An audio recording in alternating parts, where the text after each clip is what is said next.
Hello everybody, and welcome to this session of GETDigital. My name is Caroline McMullen and I'm a Professor of Business and Society at DC Business School, and I'm absolutely delighted to be your MC for this session. Throughout this week in GETDigital, we've been exploring a range of topics related to business, leadership and entrepreneurship, with a particular focus on how businesses at all stages and of all sizes can harness transformational digital technologies to achieve their business goals. Turning to our session now, I'm very pleased to introduce our speaker, the wonderful Amy Zalman, Futurist and CEO at Prescient, who will be presenting her talk on Cyborgs, Starbucks and space-age Scotch, the beginning of the end of government and the rise of a new social order. To you, our audience, we would love to receive your questions, so please submit them during the session using the Q&A function, which you'll find at the bottom of your screen. Please be aware that the chat function is disabled, so please only use the Q&A option. We'll then compile a list of questions and I'll ask Amy to address as many as she can in the time we have available. So I look forward to your questions, and please remember to use the Q&A function as the chat is disabled. So I'm going to hand over to you now, Amy. Thank you.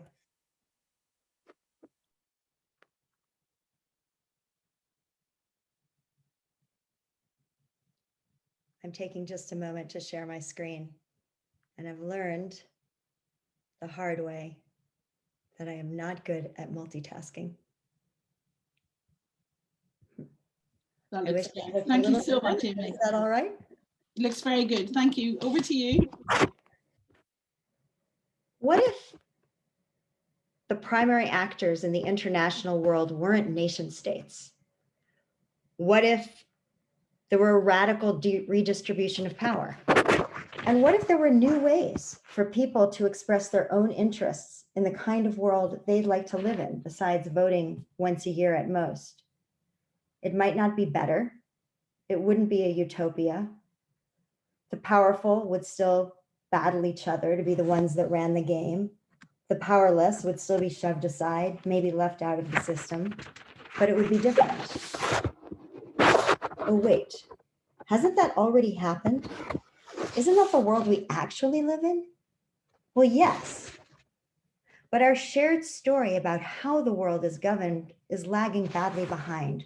We haven't really taken the changes of the sort you have been discussing all week seriously yet. The idea, that is, that the fundamental system of international governance might really change as clearly and definitively as the way that we make a phone call has changed in the last 50 years. But then, do you think that the barons and the knights and the vassals and the clergy of the 15th century would take seriously the idea that they may one day live in something called a nation state or a liberal democracy? Probably not. They'd laugh in your face.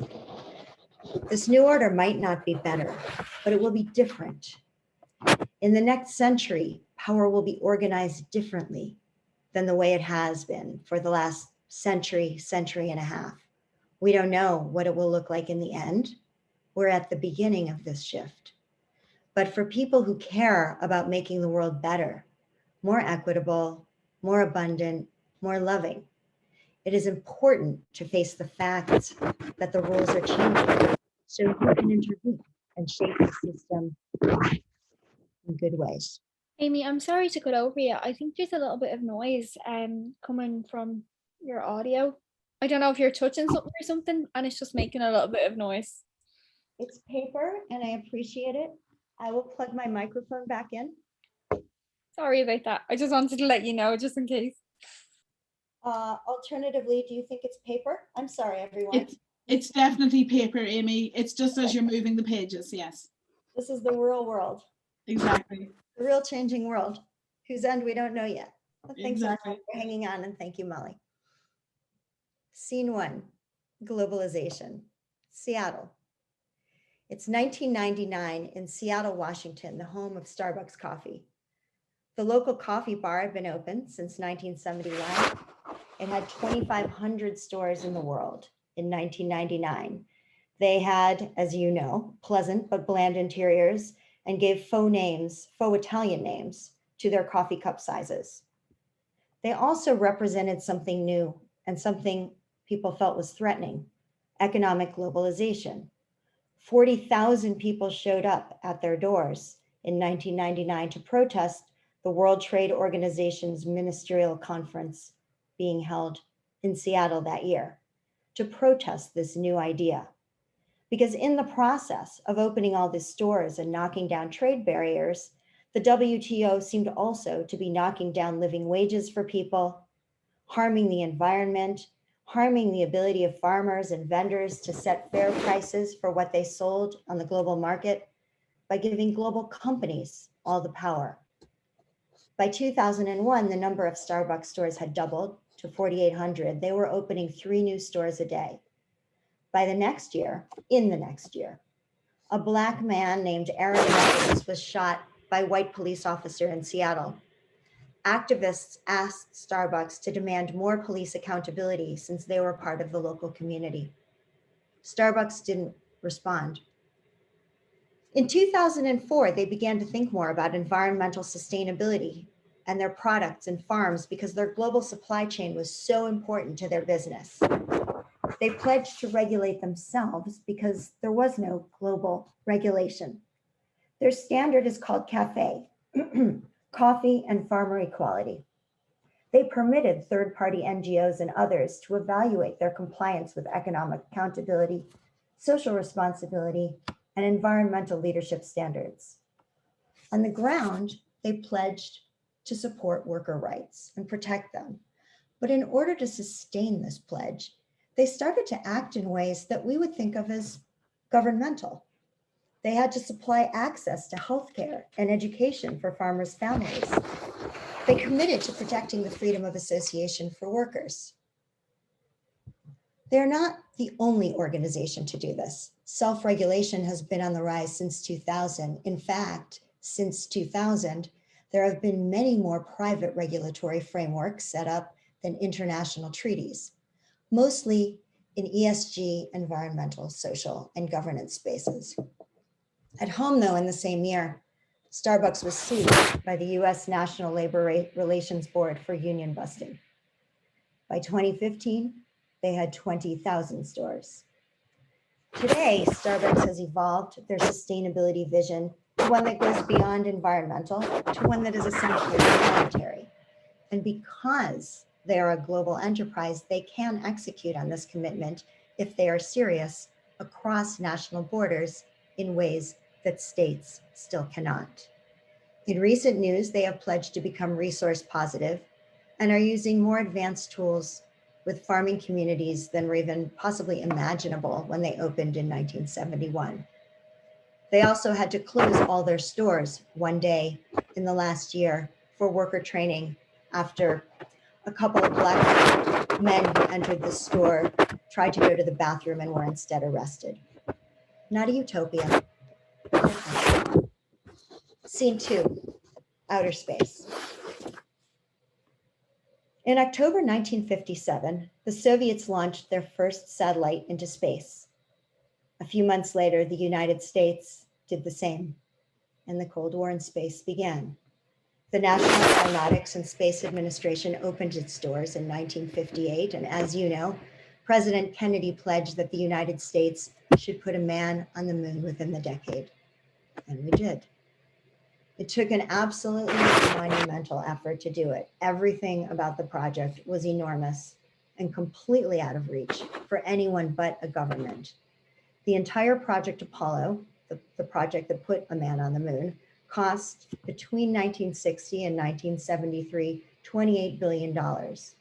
In today's numbers, that's $283 billion. The total amount that NASA spent for everything in that same period was equivalent to $482 billion. That, by the way, is exactly how much Walmart made last year. 400,000 people worked on the project. The tools they used were incredibly advanced for their age. The Apollo guidance computer that served on the spacecraft itself was a marvel of technology for its time. It was light at 70 pounds. It was fast.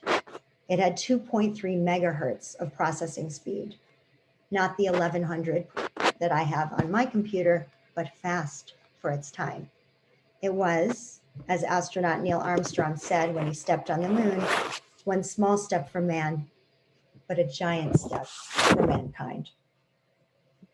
After the Cold War, government budgets for space exploration fell dramatically, but the scientific and technological advancements they'd created took on new life in a growing private sector. By 1971, the Santa Clara Valley in Northern California had been nicknamed Silicon Valley for the huge number of silicon chips that went through the hands of a new group of technologists. Silicon Valley, as you know better than I do, gave us the personal computer, and then again, with initial investment from the government, the internet, and ultimately the digital age. It created a new class of billionaires who could follow their boyhood dreams, because they are all boys, to build a new way to get it to outer space. They had different reasons than the government, which goes to space for geopolitical power and security. Tourism, space mining, manufacturing for Earth and space markets, commercial development, colonization, living there. And of course, Scotch whiskey. You probably have been wondering how whiskey aged in space compares to whiskey aged on Earth. I have also been wanting this answer. Luckily, we now have it.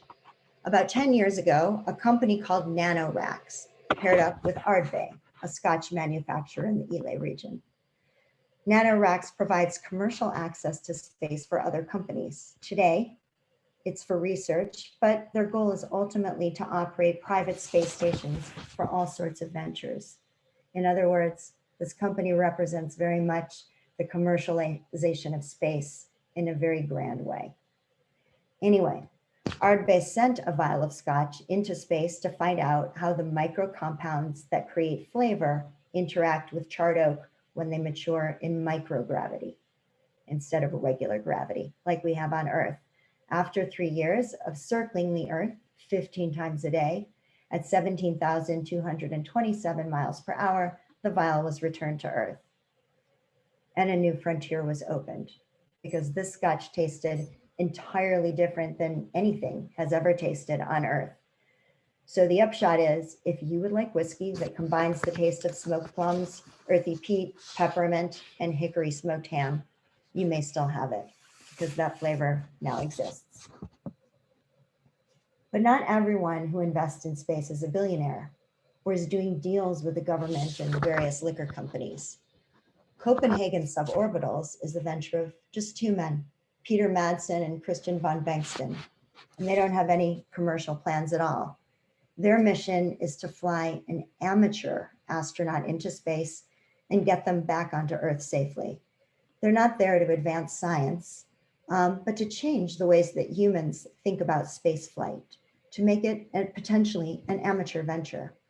They've been building a rocket that will send them 100 miles over Earth, just past the line that divides the Earth's atmosphere from that of outer space. They launch from a platform in the international waters of Denmark because there is no country that will permit them to launch from land. Funding? They don't have any funding. They're funded entirely through crowdsourcing, and they've raised a modest $500,000 to do their work over the entire period of their enterprise, which, by the way, is volunteer. They make everything themselves. So what does all this mean, all of these new actors? It means a few things to me. It means the barriers to entry to some very complex projects is so low that quite literally anyone can enter, they can innovate, they can create new knowledge. It means that agenda setting and authority is now a crowded landscape. It's full of many actors who have never been there before. And it means, or it reflects, the fact that we don't actually have any rules for figuring out how to distribute the resources or the power that will flow through this new system, this crowded system. Scene 3, inner space. Marie Moe is a cybersecurity researcher who lives in Norway. I don't know her. I've read about her. She was running up the stairs at Covent Garden Tube Station when a bug in her pacemaker first made itself felt.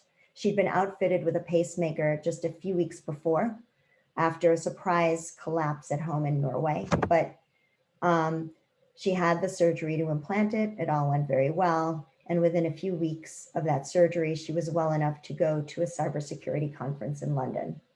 As you may know, the Covent Garden station gets very crowded, or at least it did before COVID. And the lines can be incredibly long. So they decided to take the stairs. Halfway up, Mo virtually collapsed again, feeling such a degree of overexertion that when she described it later, she described the feeling as one that made her feel she might actually die. So it wasn't a matter of just professional interest. When after she got home to Norway, she tried to get access to the source code of the device in her chest in order to understand why it had malfunctioned. But this will not surprise you. She couldn't get access. The source code belonged to the private German manufacturer, Biotronic. So she ended up hacking pacemakers. Eventually, she put together a team of researchers, of graduate students to help her and to try to find any vulnerabilities. She was curious. If somebody wanted to kill her and knew what they were doing, could they do it using her pacemaker? Eventually, the team did find 5 vulnerabilities, none of them as serious as one that might actually turn it off remotely. They shared their findings with American and German regulators, and the manufacturer agreed to some remediation. But as you may know, the ability of a state to police the digital routes between devices on an open internet, even those embedded in our own bodies with power over life and death, is limited. They simply can't secure this space. So if you look on the Cybersecurity and Infrastructure Security Agency of the United States, you will see this advice instead. If you are concerned about the behavior of your device, you should consult with your healthcare provider or the device manufacturer.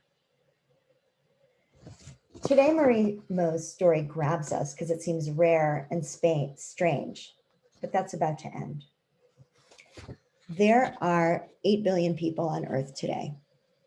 Over half of us, 4.5 billion, can already connect to the internet.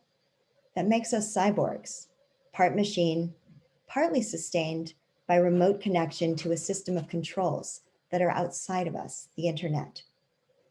By the end of the century, millions or hundreds of million more of us will be literal cyborgs with implants and prostheses and sensors that may have a role in sustaining our lives and our health in basic ways. The internet is about to arrive at a critical frontier. It is making its way from outside our bodies and coming inside to reside within our skin. It brings with it a network that we have come to think of as integral to our global public space. We will not have to migrate to this territory to be its citizens. But just as the global public network becomes a part of us, we will each cling to it. Our needs, as they always have, will range from basic survival to more elaborate visions of what we would like the world around us to be like. We have come to associate, probably, politics with the effort to achieve power, the power to set the rules of a country or another bounded geographical territory, and with politicians, professionals who seek that power as our day job. But what happens when the key currency of power in our world, data and its flows, runs through us, runs through billions of us? What will our politics be? How will we set the rules of behavior in this shared, new, public-private space? So one vision is really dystopian. It's a dead-eyed world of automatons heeding their robot overlords. But a more likely path is also the better one, and one that we can achieve if we pay attention to the new ways that political power works. It's one with much greater community and much greater access to agency for more of us. Cyborgs will be political in a different way, by necessity in the direction of the flows of the most valuable resource on Earth, data, because we will all be producers and recipients. We may be laborers of a sort, but to cut us off from the data we produce could kill us, and it will minimize the power of our shared network. So we should all want to play a role in ensuring its health. This vision doesn't come without its own serious potential for conflict. It's different, maybe better. As we become more like cyborgs, each and every one of us becomes a potential politician representing a party of one human life, our own, the one we care about most. Thank you.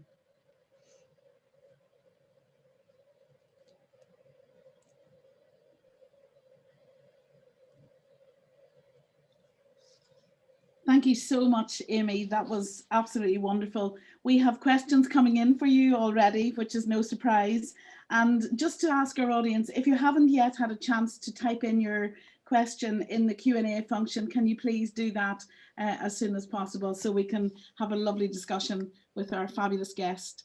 So Amy, the first question that we have from one of our attendees is, what are your thoughts on COVID vaccine passports and their use going forward? That's a really great question. One is, I think they're coming. And the reason that I say that is because I tend to not resist versions of the inevitable. They're already here. But once they're here, we might ask questions, we might say, okay, well, do we want them, which is your question. I think they're necessary. I think the things that one country, at least China, has actually already done this is they need to be not only digital passports. We need to make this passport available to everyone. So they must not be tied to digitalness. Some of my students are Chinese, and one of them shared with me that this was a problem early on in his country. And so I happen to know that they've put them on paper. Other than that, I reiterate that I think this is a great question, and I think that I'm responding from a personal place when I say that I think it's a matter of public health that we have something like this. So at this point in time, because we don't really know how to govern this new public-private public health space yet, I am in favor of them, but I think that could change. It's not the case that these COVID passports need to exist forever. I think I'll say something else too, which is that at this moment in time, when we really cannot, we don't really know yet where our health data is flowing, and we still think of it as part of our private portfolio, that needs to be very much protected. So depending on who's running them, governments, private-public partnerships, that needs to be a loud and clear part of how they're distributed.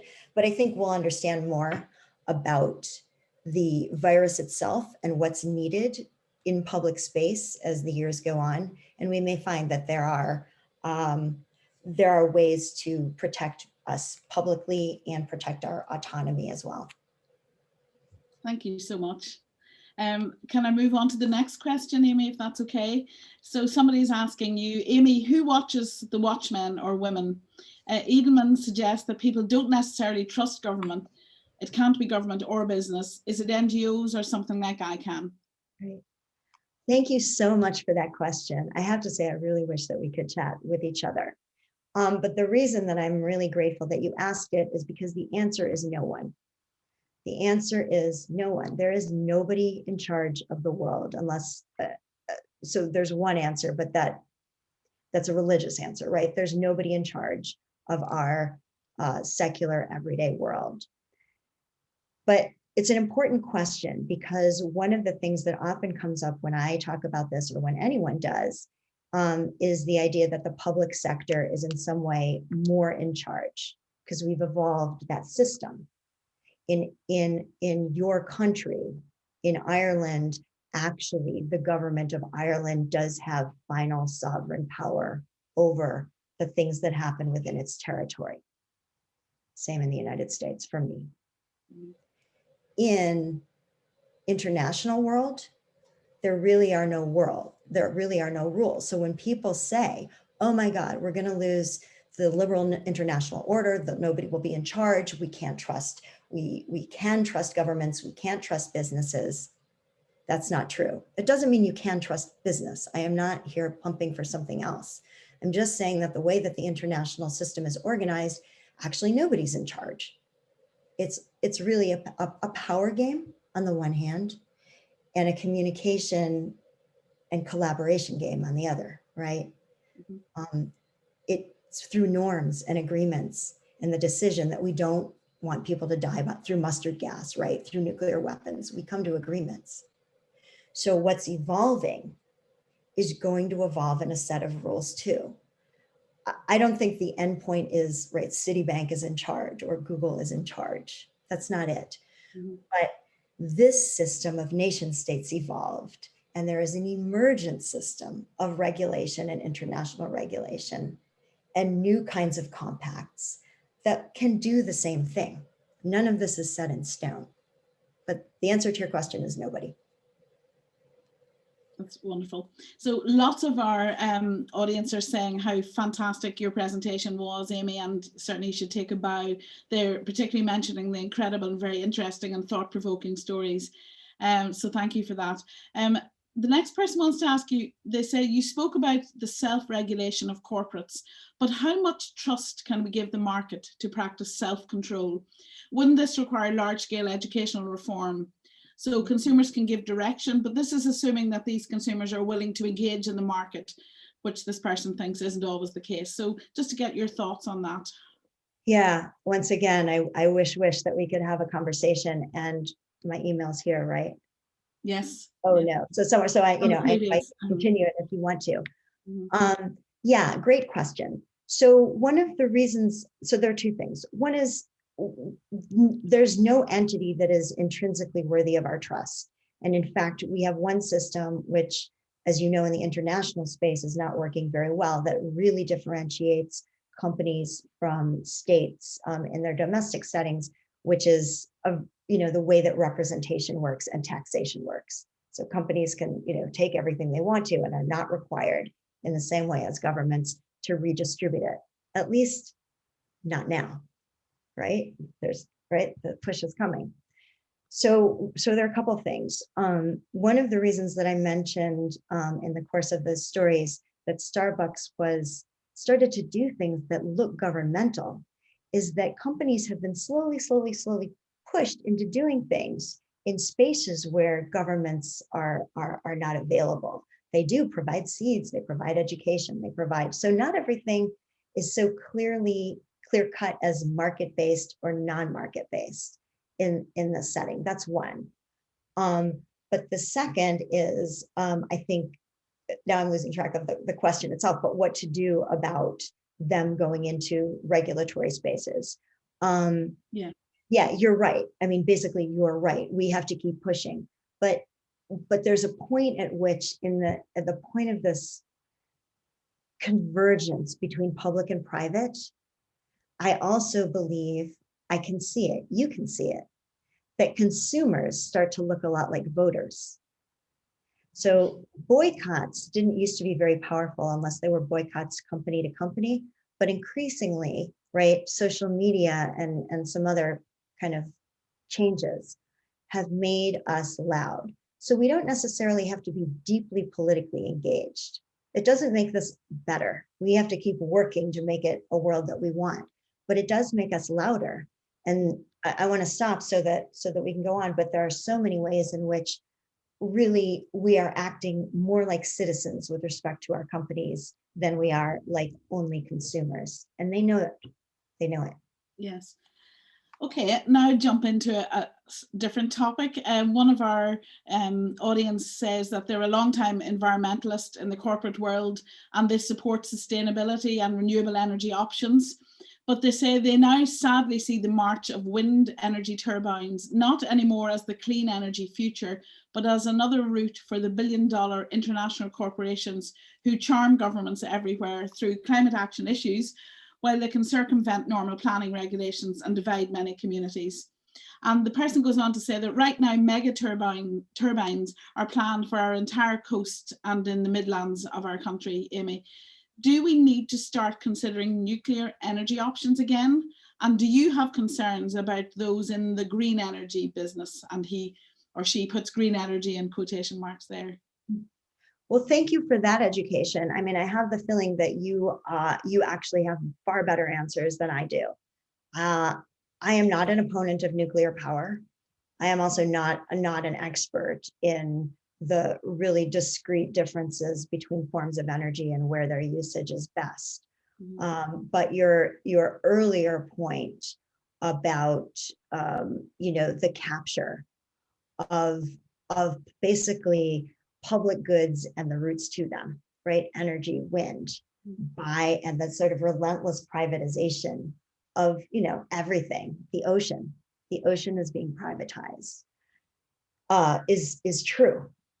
So I feel I need to keep reiterating that the argument, the case I'm trying to make is not about companies.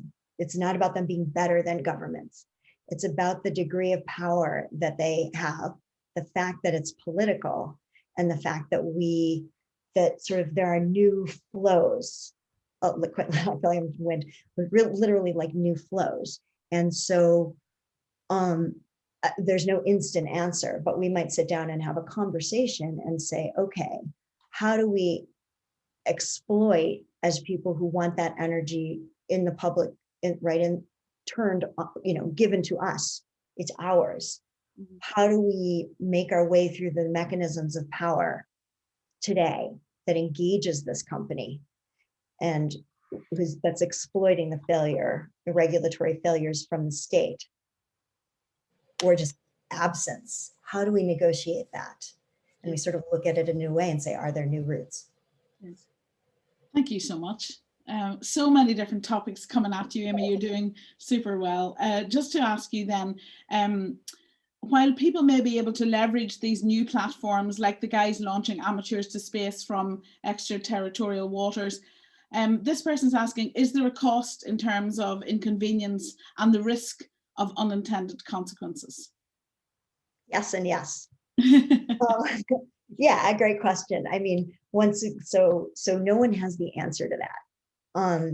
In countries over hundreds of years, so my country has a U.S. Constitution, and then we have, right, as you do, because of codes of law and ways of kind of negotiating relative inconvenience, and we have no way of regulating unintended consequences. That's a whole other question. But for sort of managing, and the point to recognize now is that, one, those guys can get on that platform, and we can't go backwards. We can tell them not to do it, but basically we can't go back to a world, if it ever really existed, of a hierarchical state that basically could say, don't do this, don't do that. I realize that I'm leaving out a country that many feel can, which is China, but it has its own engagement with the market. And so leaving that aside. So how will we evolve this? How will we engage? Well, probably we have to engage a lot more parties, and we need new routes. And actually literally code may be a way of doing that. I have read somebody's description of government, potentially of government, as a real-time platform that could regulate, what we need and inconvenience in the short term. So if you imagine that platform moving energy around from house to house, imagine it's a metaphor right now, what that might be like for humans, so that we could be happier and more productive. Unintended consequences.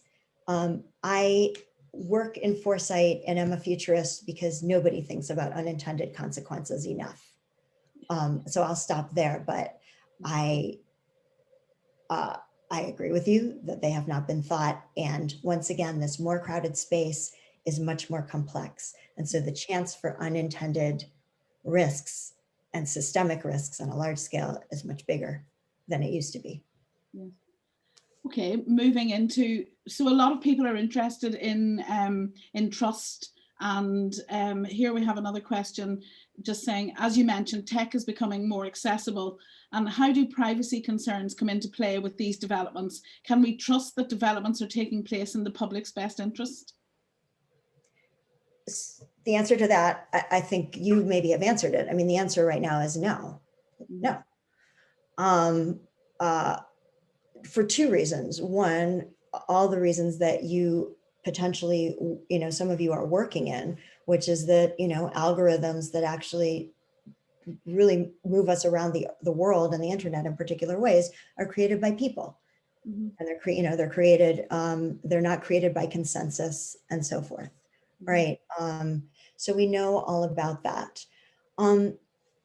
Really, I have questions about whether we will conceive public and private in the same way in the future. It's already the case that, what is Facebook? We thought we were all private there, right? We thought we were just in a room with our friends. And then it turned out that we were sort of public. Everyone could see us. And then it turned out that we were very public to Facebook. And so there are sort of new places to negotiate there. And I don't think, I would love it if we weren't, not only do we not have to just passively trust anything, how do we engage in shaping? And that doesn't mean that we all have to learn code. I'm very hopeful. But we don't just have to sort of trust that someone does something.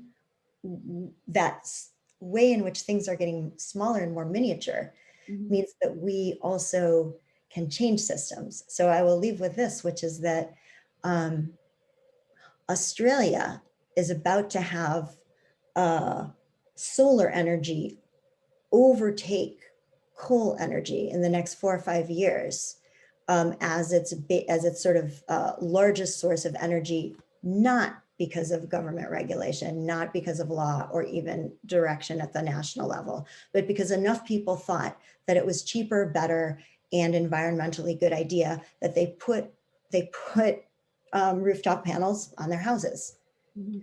That kind of miniature behavior changes our world. And then there's a negotiation, and that you have power. We have more power than we think if we are connected at all, which mm-hmm. of course some of us are not. Mm-hmm. So there's a nice link between your answer to that question and the next question, Amy, when we're asked, the power and influence of social media has transformed how some people get their trusted news and how they form their opinions. And this person's asking, can or should government regulate the power of social media giants? And should they be more responsible for words posted on their platforms? Oh my gosh, that's the question of the year in some countries. So the thing about the government, at least, I'll speak from my context, from what's happened in the United States, but of course it's, well, you have the GDPR as well. But so both the GDPR in certain respects and kind of the various efforts of the US to regulate Twitter and Facebook and so forth, especially when it comes to speech, basically end up putting power in the regulatory power, really, the concrete power, right in the hands of the companies themselves. They can tell them to do this or do that, but as per the last question, the way it's executed and the expertise for executing that resides entirely in the company, right? So there isn't somebody from the government that could come over with a briefcase. That sounds terrible. Like I'm very public-minded, and sort of look and see. There is no, some sort of so community oversight and consensus oversight of some sort, now that I think of it, would be a very good idea. This question of speech, I think of in a couple ways. So it is, and there are different ones. One is just there's lots of speech on the internet, and it looks on the internet. There's lots of speech on social media platforms, and it looks bad and ugly and so forth. One of the reasons that I believe it does is because we've never all been in a room before together. Mhm. So in one sense, the like bad behavior, I don't know, the way in which it's not polite, just actually sort of reflects the fact that more people are allowed in. There are many ways in which a person like me, Jewish, female, etc., you know, I'm not going to tell you my age, but I would like not be permitted into all kinds of conversations, right? 100 years ago, 50 years ago. Mhm. So we're all there. The second is that then there's this sort of technology aspect, the, you know, bots, and then, you know, out and out, right? Sort of various ways of multiplying the bad. I think that for now is a technology issue. I mean, it's a, whatever it's called, the whack-a-mole game. It's terrible. But behind that is where we build norms of engaging with each other. Mhm. Too. So there's a politics of it and there's a technology part. Mhm. Thank you. The next question, if that's okay to move so quickly on, it's just there's so many coming in for you. I want to try to get at least some of them covered. So this person's asking, is the future a two-layered corporate board like Germany, balancing stakeholders and stakeholder needs? And they're asking you, maybe good government plays a role in public boards to balance these demands. Oversight is definitely, you know, the key. So I think you are, you know, yes, I think that's an answer. Just having people. So I happened to have read an article this week that was actually not so much critical of the German stakeholder board model, but just said it wasn't as effective as we think it was. I mean, there are many ways of sort of disempowering people. So that's kind of a cue for all of us as boards gear up to put, you know, all the kinds of people and faces that have been left out before on them. Like, okay, that's necessary, but it is very far from sufficient. But we definitely, in a world, I mean, for the people who aren't the environmental movement person in the audience, it's using the power of reputation. Mm-hmm. To just push organizations into spaces where we need them to be, and producing these new routes for oversight. Yes, I like boards. Yeah. There's a very similar question, or could a similar launch pad at least. Somebody's asking you, you're really getting questions that you could spend the rest of our lives answering. But, yeah, is the future trustless in a blockchain way? Oh, meaning, right, you don't need it at all. Well, as I understand it, you know, blockchain is very trustworthy as long as it's public. A private blockchain is no more trustworthy than, you know, than a safe deposit box in the corner of the boss's office. So it must be unowned. And then I think that one of the Bitcoins has been hacked. So there's that, you know, there's that aspect of non-trustworthy. But blockchain as a kind of model of politics is interesting. And you may know of a project called ID 2020. I'm pretty fascinated by it. It is run by a consortium of governments, but also Microsoft and other companies. But the goal is to give everyone who's stateless an ID, a blockchain, basically, you know, an ID, you know, by 2020. I guess they haven't achieved that, but they're working on it. So I think the answer is yeah. Thank you for bringing it up. Mostly, I feel like I should be asking the question some of this time. I was going to say, Amy, that you promised us Cyborgs, Starbucks and space age Scotch, and you certainly delivered all of that. And lots of different thoughts are colliding in my head as I listen to you. And because of my interest in risk and emergency management, I suppose a lot of them within a COVID context. And some time ago, I remember hearing you say that post-COVID, we'll all either snap back together or life will never be the same again. And that was in the very early stages of COVID and the pandemic. And I'm just wondering, 13 months on, how are you feeling about that? Do you think our world is transformed post-pandemic or will be? Or do you think we will just snap back together to normal, if there is a I normal. think, first of all, I really want to thank you for looking at anything that I did before. This is deep research, so thank you. I think, I know I gave a webinar. What I said at that time was that that's the way we were talking. Yes. Was in really stark terms that people kept saying, like, oh my God, can we go back? It's so amazing to think about it. Or will we be wholly transformed? And then as people became more nuanced, I recognized, and so did lots of people, that what COVID did, although it was disruptive in the extreme, of course, was to accelerate or decelerate things that already existed. So it shifted some kinds of transformations that were there. But I mean, I don't feel, and probably you don't either, that you're actually living on a planet you completely don't recognize. We don't, that's not how things go. So, I don't know that I have any particularly unique thoughts in this space. Like everyone, we can see that one of the most profound changes has to do with the way that work is organized, and having a conference even like this, although I'd much rather be where you are. And to the question before of unintended consequences, we probably, even taking that one topic of work, white collar work, the office, thinking about work, should be really playing out the many other institutional spaces where those will play out: family, community, business, physical business, digital business, and looking for how we can shape that particular transformation. Yes. Probably because we have some of our audience are drawn from the Emergency Management Institute in Ireland, and some from our master's program in emergency management. So one of the questions that's coming in now is, what do you think is the biggest risk to humanity in the next 30 years? They're saying to you, besides climate change and the threat of a deadly pandemic, but you can answer one of those, Amy. I think we won't limit you. Right. Well, I mean, probably we are. Human society is the most dangerous thing.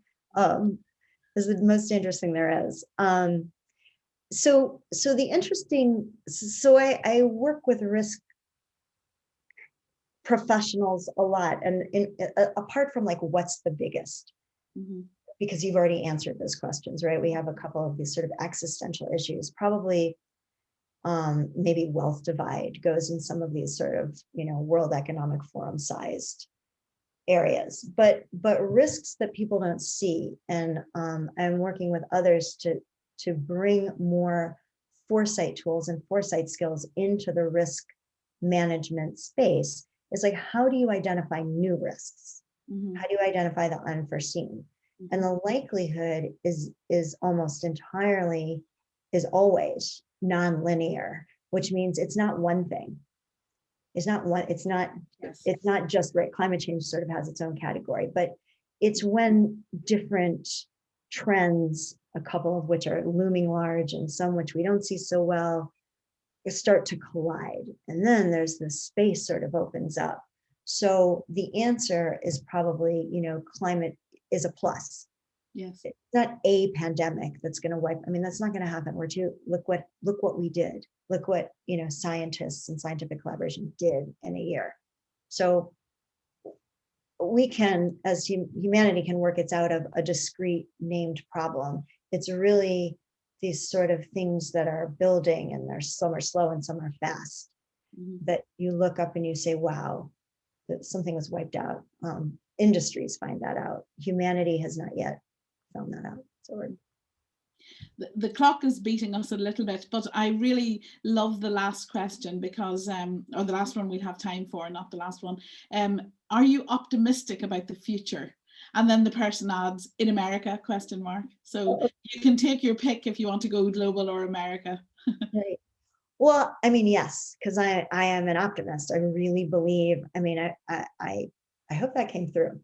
I'm not really so utopia is like, it's all going to be better. I basically think, people like power.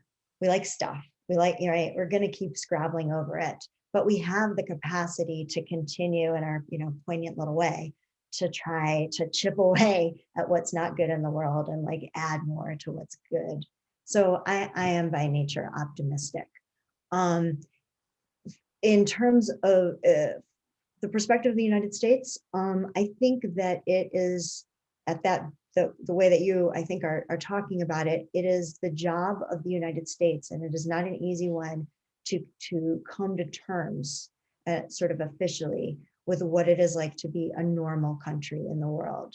So we have a kind of hegemony hangover, right? Because we put a man on the moon, right? Because this was the superpower for, so the United States is a very distinct country in that way. And we have no idea what it would be like to be Norway or, you know, some one of those other countries. So, you know, figuring out how to be in the world in a different way is the job of the United States at that high level. That's super. Is there a final thought you want to leave us with, Amy? Or well, I think that last question, you've had a chance to convey your essence, and I think my only final thought is that I really thank you for those great questions. I mean, I feel like despite the fact that all of you look like my camera, like we, you know, we have managed to have a really great conversation. And I want to thank you, Carolyn, too, for.